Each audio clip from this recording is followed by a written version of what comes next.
নির্বাচনের বন্ধে ঘরে বোর হচ্ছিলাম, তাই ভাবলাম যে একটা পিকনিকের আয়োজন করে ফেলি বাসার ছাদে। বাসার ছাদে সবাই মিলে আমরা নিজেরাই রান্না করেছি এবং নিজেরাই একসাথে মিলেমিশে খাওয়া দাওয়াও করেছি। এটাই শেষ না, আমরা সারাদিন ঘোরাঘুরি করেছি, ইভেন রাতেও বাইরে গিয়েছি, খাওয়া দাওয়া করলাম।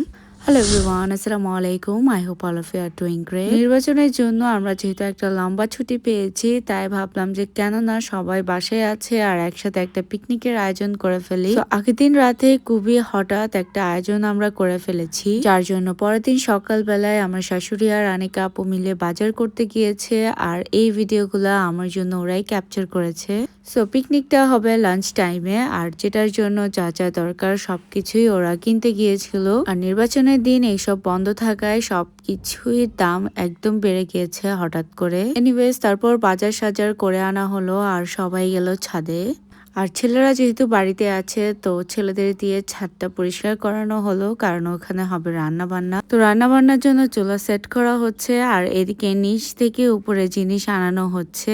আর আমার পুরো ভ্লগে দীপুকে একটা রশি টানতে দেখেছি, আর কোনো কাজে আমি ওকে দেখিনি।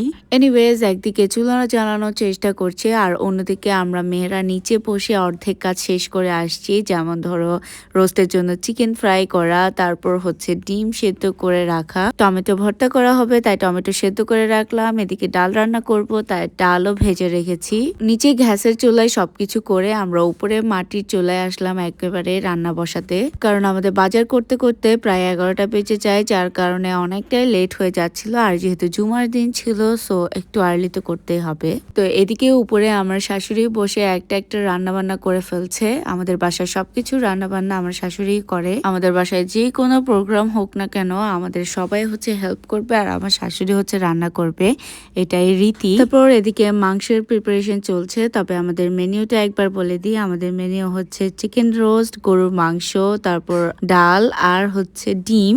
এই ধরনের পিকনিক আসলে অনেক অনেক বছর আগে খেয়েছি, আমরা যখন অনেক বেশি ছোট ছিলাম। ম্যাক্সিমাম টাইমে আমাদের নানু বাসায় করতাম। এখন তো আর এরকম পিকনিক দেখা যায় না, এখন ম্যাক্সিমাম ঘোরা হয়, না হয় বারবিকিউ হয়।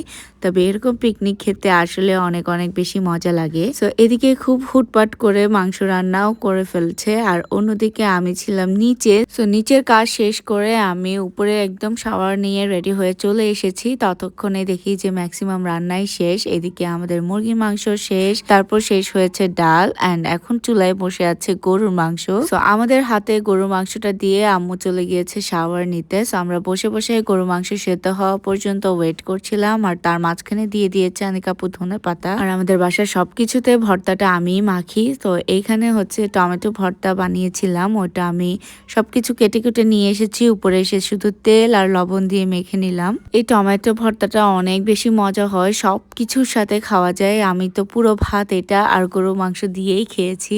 এদিকে আমাদের বাসার বাকি দুইটা বউ শাড়ি পরে এসেছে, এটা দেখে আমার শাশুড়ি আবার আমাকে পাঠিয়েছে শাড়ি পরার জন্য। তো আমি গেলাম শাড়ি পরতে, আর এদিকে ছেলেদেরকে ভাত দিয়ে দেওয়া হয়েছে, যেহেতু ওরা জুমা নামাজ পড়ে চলে এসেছে।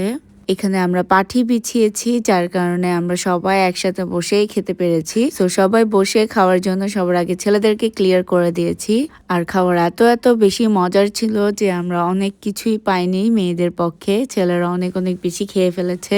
বিশেষ করে গরুর মাংসটা এত এত বেশি মজা হয়েছিল যে এটাই শর্ট পড়ে গিয়েছে। আর ছেলেদের জন্য গরুর মাংস মানেই হ্যাভেন। এনিওয়েজ তারপর ওরা খাওয়া দাওয়া শেষ করলো, আর এদিকে আমি শাড়ি পরে চলে এসেছি। খুব তাড়াহুড়ায় আমাকে শিমলা আপু শাড়ি পরিয়ে দিয়েছে। আর শাড়ি পরাটা আমার সবচেয়ে বড় ভুল হয়েছে, কারণ অনেক বেশি আনকমফোর্টেবল ফিল করছিলাম আমি, তাই বেশিক্ষণও পরে নাই। ম্যাক্সিমাম আমি আধা ঘন্টাই পরেছি। শুধুমাত্র পরে ভাতটা খেলাম আমি, আর কয়েকটা ছবি টবিও তুললাম সবার সাথে। তারপর আমরা দুপুরে পিকনিকটা শেষ করে আমরা সন্ধ্যাবেলার দিকে বের হয়েছি সবাই একসাথে, বড়রা বাদে আমরা বের হয়েছি একটু ঘুরতে যাওয়ার জন্য। আমরা গিয়েছিলাম আর্টিলারির গান পয়েন্টে। সো গান পয়েন্টে এত এত বেশি মানুষ হবে আসলে আমরা চিন্তা করতে পারিনি। আর আমরা খুব দূরে একটা সিট পেয়েছি, যেটাতে আমরা সবাই অ্যাডজাস্ট করে বসে গিয়েছি, আর এখানে আমরা অর্ডারও দিয়ে দিয়েছি। আর নাওয়াডেজ আমি একটু হ্যান্ডমেড জুয়েলারি পরতে পছন্দ করছি, তাই আমি আমার ইয়াররিংস গুলো নিয়েছি এম থ্রেডস এন্ড স্টোর থেকে। আর খুবই অল্প প্রাইসে এই ইয়াররিংস গুলো সেল করে।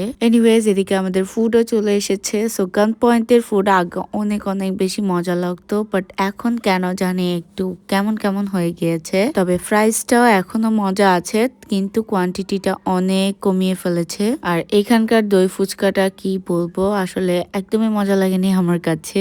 এনিওয়েজ তারপর আমরা যাই অর্ডার করেছি তাই খাচ্ছি সবাই মিলেমিশে, কারণ একটা অর্ডার করলে অনেকক্ষণ ওয়েট করতে হচ্ছে আমাদের। আর যেহেতু দুপুরে আমরা পিকনিক করেছি তাই একটু ফুলও আছি, তাই তেমন একটা কিছু অর্ডার করা হয়নি। তারপর আমরা একটা মুড়ি ভর্তা অর্ডার করি, যেটা একদমই মজার ছিল না।